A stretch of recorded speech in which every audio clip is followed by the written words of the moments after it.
dans le sens. Alors, bonjour.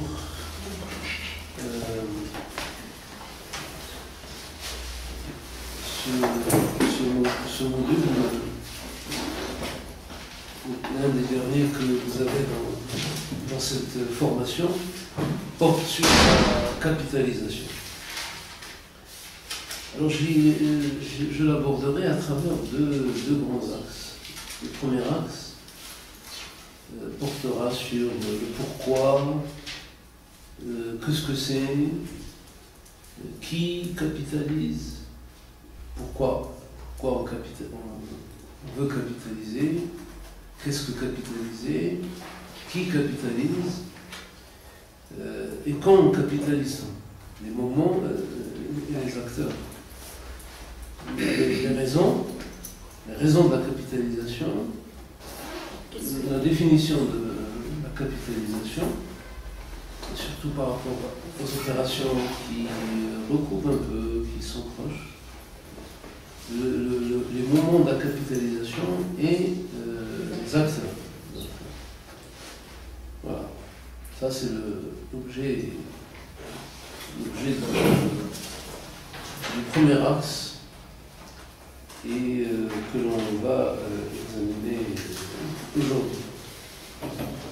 Demain, nous nous arrêterons particulièrement sur la méthodologie de la capitalisation.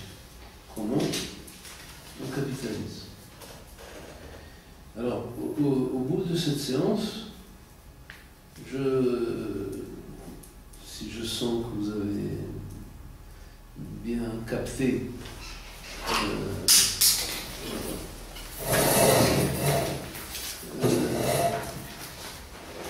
vous avez bien capté le sens, le contenu de la capitalisation, je vous demanderai de réfléchir pour demain au sujet sur lequel vous allez travailler, qui n'est pas la mémoire. C'est un projet de mise en œuvre, un exemple concret, de pratique de la capitalisation.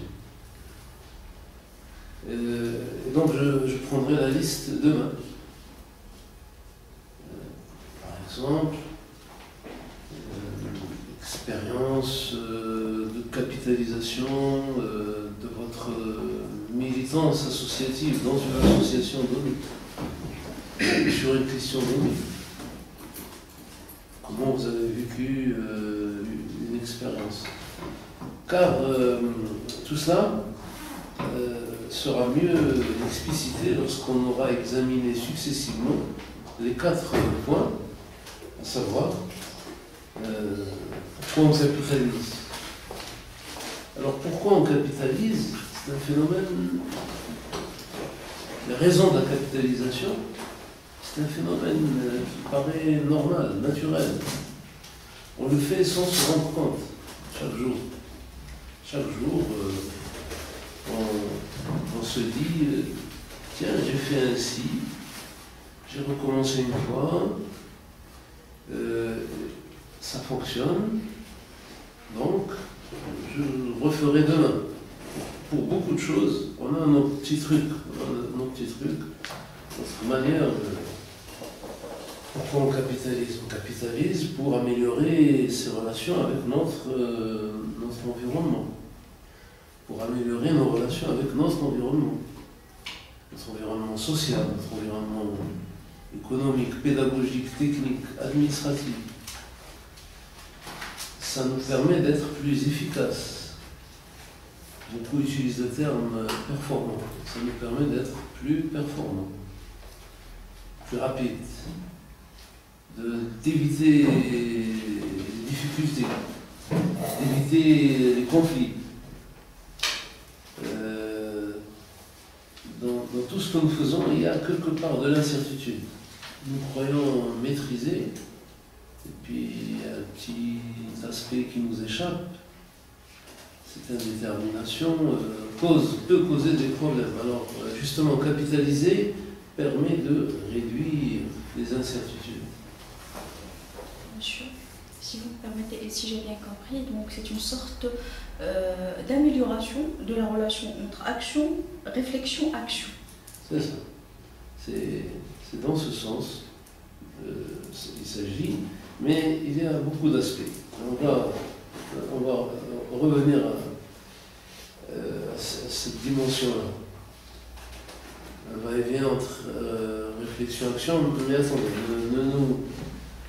n'allons pas trop vite, attendons, parce que la capitalisation a sa temporalité, elle a son rythme propre. La capitalisation se réalise soit individuellement, tout à l'heure j'ai parlé de mes petits trucs, mes manières de faire, de procéder, individuelles, c'est individuel, mais ça peut être aussi collectif. Ça peut être aussi dans le cadre d'une institution. Alors j'entends souvent, nous, dans telle organisation, nous, par exemple, dans telle association, Dieu, nous avons l'habitude de traiter ce type de situation de la manière suivante. Où nous, dans le centre, nous avons pris l'habitude de travailler de telle et telle manière, etc. Donc soit individuellement, soit collectivement, un groupe non institutionnel, un groupe quasi informel, ou dans un cadre plus structuré institutionnellement. Sur le plan individuel, capitaliser son expérience vise à améliorer son travail. Je veux améliorer mon travail et après avoir le sentiment du travail bien fait. Dans un cadre institutionnel, individuellement, ça me permet d'améliorer mon statut, ma situation professionnelle. Pour beaucoup maintenant, surtout dans les pays qui connaissent des crises, capitaliser, c'est-à-dire avoir un savoir conscient, reproductible, le terme est important, reproductible. J'ai fait des choses parce que je les ai fait, je suis capable de les refaire, et les refaire n'a d'ailleurs d'intérêt que si c'est performant. Donc, dans des situations, dans de nombreuses situations aujourd'hui, dans des cadres professionnels, ça permet au moins de préserver son emploi. Là où il y a beaucoup de concurrence, là où il y a des mutations de génération, ça permet de capitaliser, savoir capitaliser, ça permet de se stabiliser. Même pas de s'améliorer, donc c'est soit la satisfaction du travail bien fait, soit l'amélioration, soit défendre sa situation, préserver sa situation.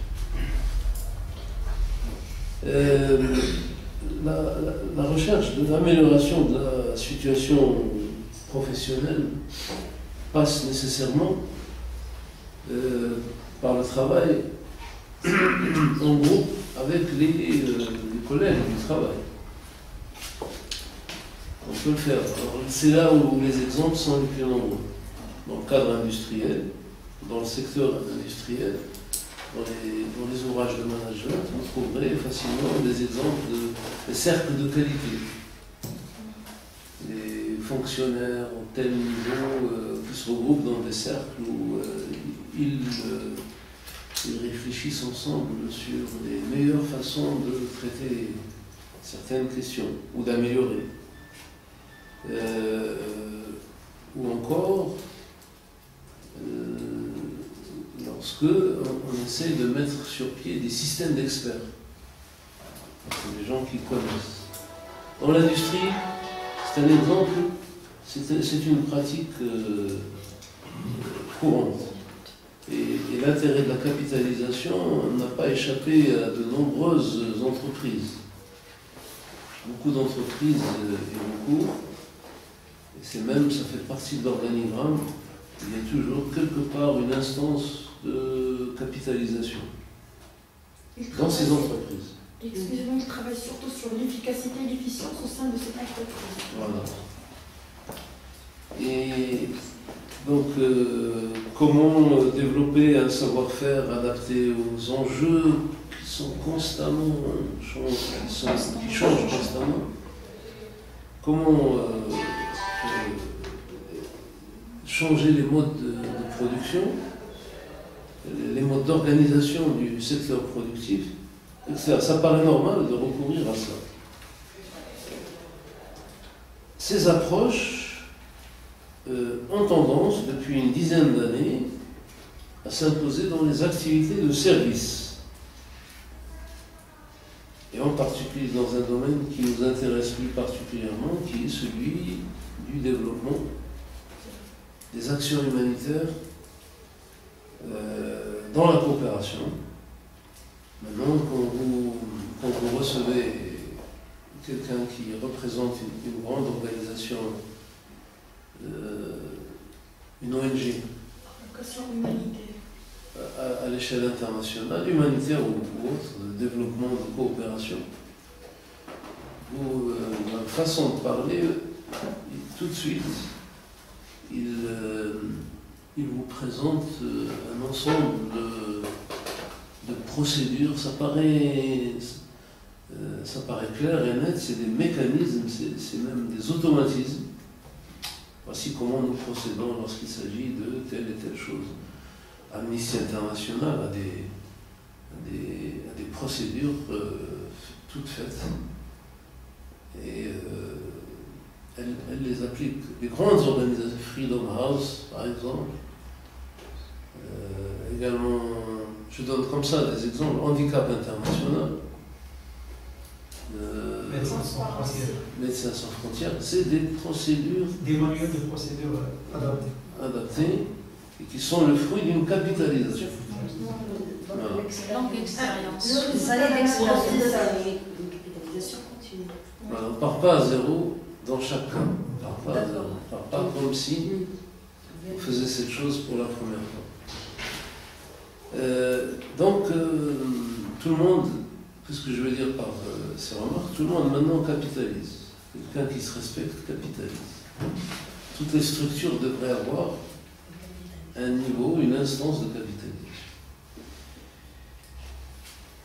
Alors, qu'est-ce qu'on veut? Lorsqu'on veut capitaliser, premièrement, on veut améliorer l'activité. Tirer des leçons de l'expérience passée et progresser. Pas simplement ça. Et progresser. Et améliorer.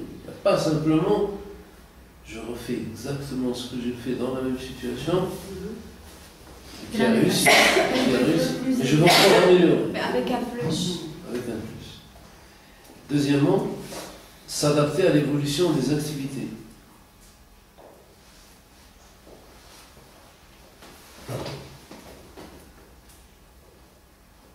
On ne peut pas, alors que la vie change, les réalités évoluent, on ne peut pas reproduire à l'identique éternellement les mêmes attitudes.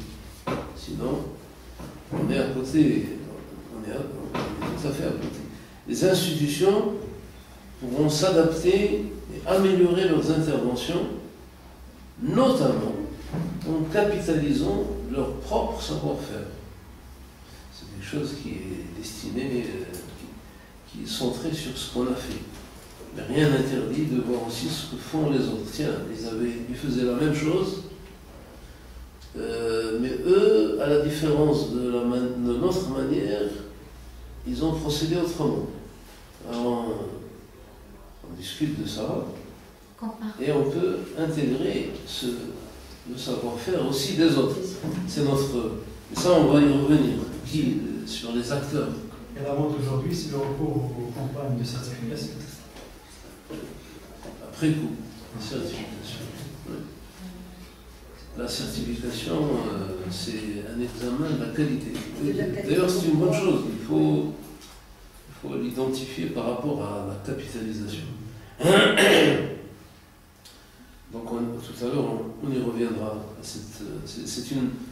Dans mon glossaire, ce qu'est capitalisé, ce qui n'est pas capitalisé, ce qu'est la capitalisation, et ce qui n'est pas la capitalisation. Par exemple, l'évaluation n'est pas la capitalisation. Faire un historique n'est pas la capitalisation. On va y venir, mais je n'avais pas mis le terme de simplification, qui est important. Troisièmement, lutter contre l'évaporation des expériences. L'évaporation. Il y a un auteur japonais, Haruki Murakami, qui a produit des best-sellers. J'avais lu l'un des premiers avant qu'il y ait ces best-sellers, les derniers, il y a 2-3 ans. J'avais lu avant une nouvelle qui porte le titre de L'éléphant s'évapore. Un jour, dans un village, déjà un village au Japon, les gens se réveillent et ils trouvent un éléphant au milieu de... Alors ça, il décrit ce qui se passe, l'impact, d'autant plus que l'éléphant est gentil, et calme, il est dans son coin, au centre, tout à fait sur la place centrale du village. Il ne fait pas de mal, mais ça a un impact, un grand impact sur la vie de ce village, comment on dit, d'accès difficile, se trouvant dans une zone d'accès difficile. Enclavé.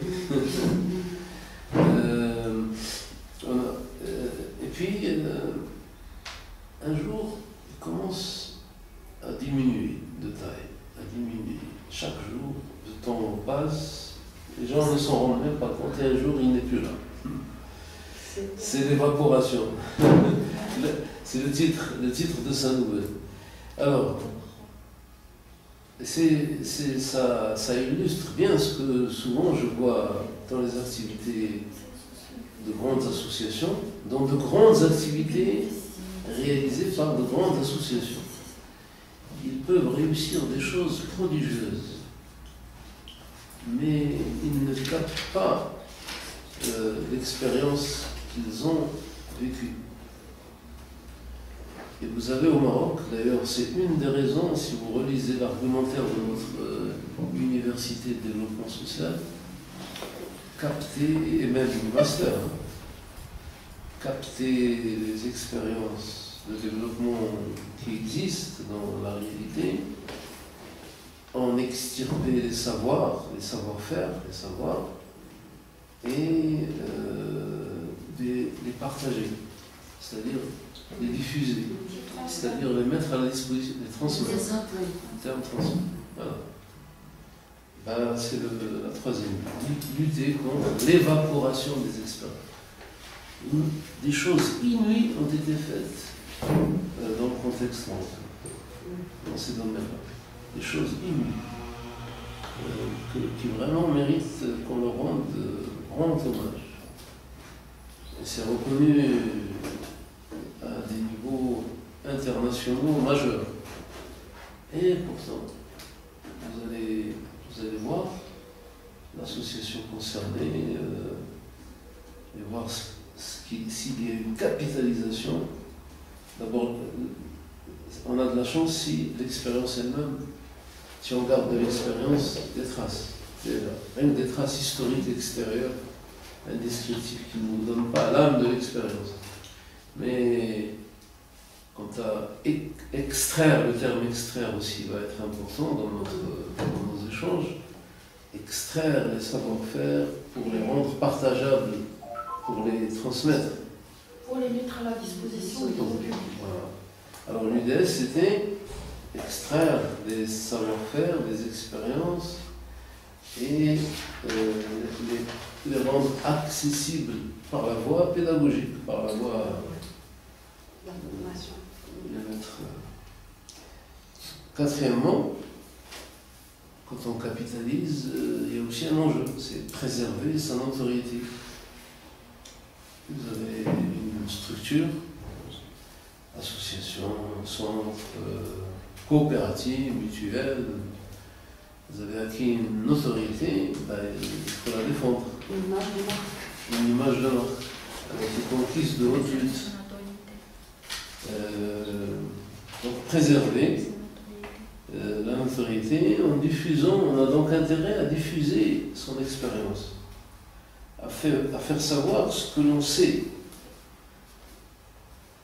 Parce que, vous savez, une structure, surtout, nous parlons ici volontiers des ONG, mais nous parlons aussi des administrations, des entreprises, donc du privé. Les cadres peuvent changer, les cadres peuvent partir, être attirés par des situations plus intéressantes pour eux. Ils veulent refaire même leur chemin. Mais l'institution reste, la structure reste en principe.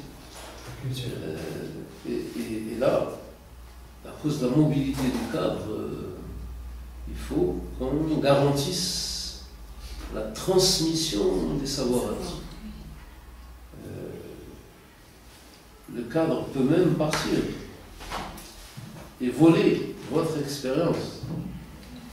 Celui qui me parlait de ça, c'est un des membres du Profadel dont nous sommes membres. Delta C. Delta C est une structure malienne, c'est plutôt de l'enseignement privé, supérieur privé. Delta C, ils avaient quelqu'un que je connaissais bien, un cadre performant, d'une expertise d'un niveau mondial. Et un jour, il a changé de cadre. Les amis d'une autre association l'ont appelé en mettant à sa disposition des moyens plus importants. Il est parti. Alors, les cadres peuvent partir. Un type peut vous abandonner, un cadre peut vous abandonner à tout moment. Capitaliser, c'est important. Capitaliser alors, c'est important pour l'institution. Donc, préserver la notoriété. Cinquièmement, aujourd'hui, c'est très difficile de faire vivre une structure. La concurrence est énorme. Et la concurrence, elle se fait par des moyens parfois légaux, mais aussi j'avais écrit anonymement au ministère des Affaires étrangères pour des actions. Et pourtant, je le connais bien. C'était facile. Ça, il devrait enlever après.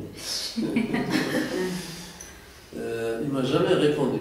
Et je découvre après que des moyens colossaux ont été mis au service du centre que dirigeait un membre de sa famille, son fils. J'étais surpris. Donc la concurrence est très forte, elle est illégale, légitime. Est-ce que j'aurais fait la même chose si j'étais... en principe, chacun a son éthique, mais ça devient très... Alors, il faut partir du principe que vous n'avez que votre capitalisation, ce que vous avez capitalisé comme arme principale. Le reste, c'est très aléatoire. Les connaissances, les amitiés, tout ça, c'est très aléatoire. Et les structures du Nord sont encore mieux armées que celles du Sud. Alors, les appels d'offres sont internationaux aujourd'hui. Donc, raison de plus pour capitaliser, pour promouvoir l'institution, en valorisant son savoir-faire, en se démarquant des autres opérateurs. Même s'ils ont des moyens matériels importants, vous devez faire, vous, ressortir. Il y a une sixième motivation qui est importante et qui est c'est que capitaliser permet de participer à la construction de nouveaux savoirs, à la construction collective des savoirs.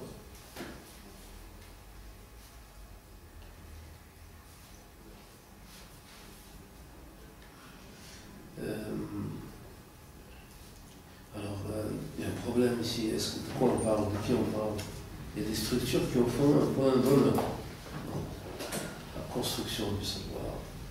C'est noble, c'est une vision noble de la pratique du développement. Mais il y a aussi quand même les bureaux d'études, plein d'experts et qui insistent sur la valeur marchande. Ce n'est plus le don de soi pour l'amour du savoir d'une institution, mais la valeur marchande de l'information, elle est payée. Cette préoccupation est portée par des opérateurs publics et même parfois privés. Préoccupation de participer à l'entreprise collective de savoir, d'où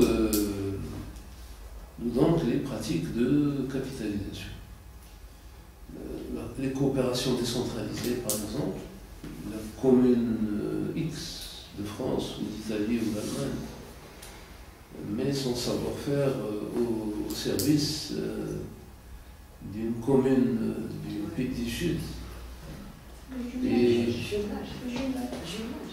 le jumelage, c'est le cadre.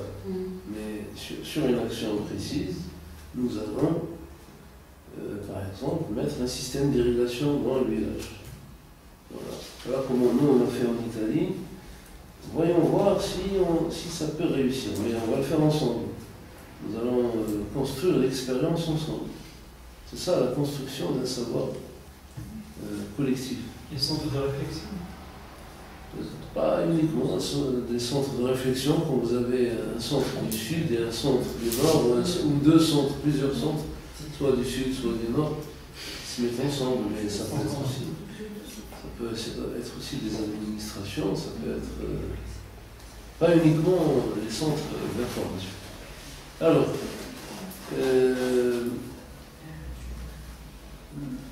souvent, c'est dans les recommandations de la Banque mondiale ou des bailleurs de fonds, en général. Les bailleurs de fonds, ils vous disent vous allez faire telle et telle expérience, l'Union européenne. Vous allez solliciter plusieurs entités qui peuvent être soit des think tanks, soit des centres d'études, soit des associations, soit des entreprises, soit des administrations centrales ou locales, etc.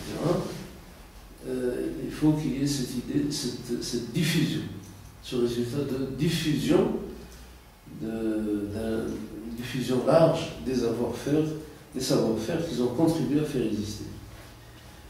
Voilà donc les 6 motivations. Améliorer l'activité, s'adapter à l'évolution des activités, lutter contre la volatilisation, l'évaporation des expériences, 4. Préserver la notoriété, promouvoir l'institution dans un contexte de concurrence pour accéder aux ressources mises à la disposition par les bailleurs de fonds. Parce qu'il y a des appels d'offres, pour que vous soyez concurrentiel, il faut savoir présenter vos projets, convaincre. C'est ça, il faut qu'ils soient performants. Et ça s'alimente par l'expérience passée. Participer à la construction collective des savoirs. Monsieur, si vous permettez, là vous expliquez pourquoi donc on capitalise, d'accord. Mais nous avons l'impression qu'on ne procède pas à la capitalisation. Nos actions s'inscrivent toujours dans la rupture avec tout ce qui est expérience passée. Non, c'est-à-dire au Maroc. Oui, c'est ce qu'il a dit. Nous, les Marocains, nos actions s'inscrivent toujours dans la rupture et non pas dans la continuité. On ne sait pas comment tirer profit de nos riches expériences. Nous les avons, mais toujours pourquoi on cherche toujours à les enterrer. Là, il faut une psychologie collective. Oui, Et les acteurs, c'est une réflexion toujours dans le même cadre. Et vous êtes mieux placé pour nous répondre parce que vous avez déjà été ministre et tout ça. Par exemple, quand un ministre parle à un ministère, مثلا في التعليم كيكون واحد المينيستر جاب واحد استراتيجي وخدام داك المينيستر كيكمل المنظر ولا ما كيملاش كيمشي تيجي مينيستر اخر كيجيب سياسه اخرى جديده رؤيه اخرى دونك ما كتبقاش هذيك الاستمرار هذيك الكابيتاليزاسيون. Mais dans tous les secteurs, pas uniquement. Oui, c'est ça ce que j'ai remarqué. Dans beaucoup de secteurs, cette idée que les réformes que l'on peut apporter doivent s'inscrire, doivent s'enraciner dans un continuum n'est pas évidente pour tous. Il y a ceux qui y croient, il y a ceux qui pensent qu'ils vont refaire le monde en 4 ans, en 2 ans, en 3 ans. Donc, moi je n'ai pas cette illusion parce qu'il y a... Je n'ai jamais eu cette illusion, et d'ailleurs je dois le répéter, ce qu'ont fait les prédécesseurs, c'est important. Il s'agit de rehausser le niveau du réformisme marocain dans tel ou tel domaine. C'était ça l'orientation. Mais